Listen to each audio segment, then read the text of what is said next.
izini zan taya ki murna matar da ta haife su ina gaida mama. Yawwa ba su kai ki haɗuwa ba su fi ki iya murmushi ba. Asma'u mama gaida ta ura a ruwa ta mata.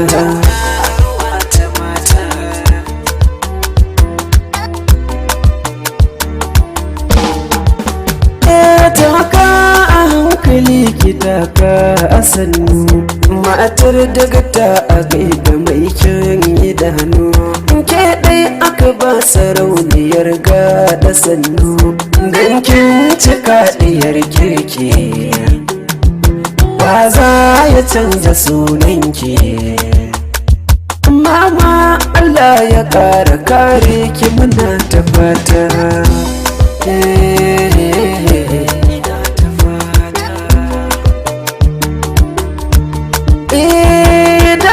Tauraruwar ki ba ya ce ba ƙarya suke su ja da ke masu gaba. Banga wanda zai taba ki bai sha bugu ba.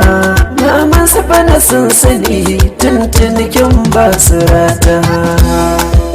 Baby na yi sarauniyar gada.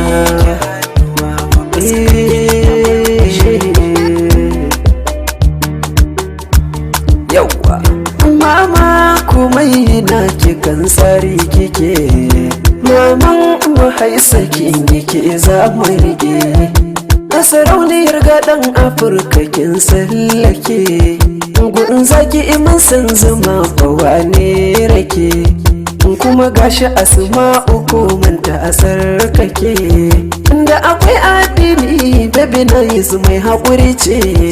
Cika alkawarinta shine ya saka aka tace a kira ta sarauniya.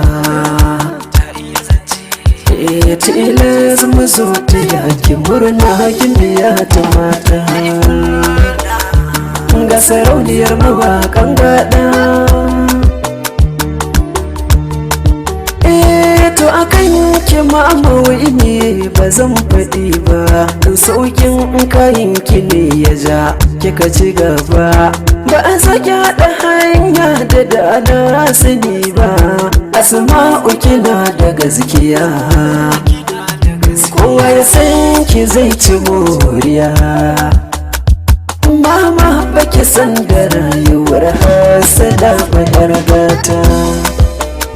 Wayo baby nice sarauniyar gada. Ba su kai ki haɗuwa ba su fi ki iya murmushi ba. Asma'u mama gaida ta ura a ruwa ta mata.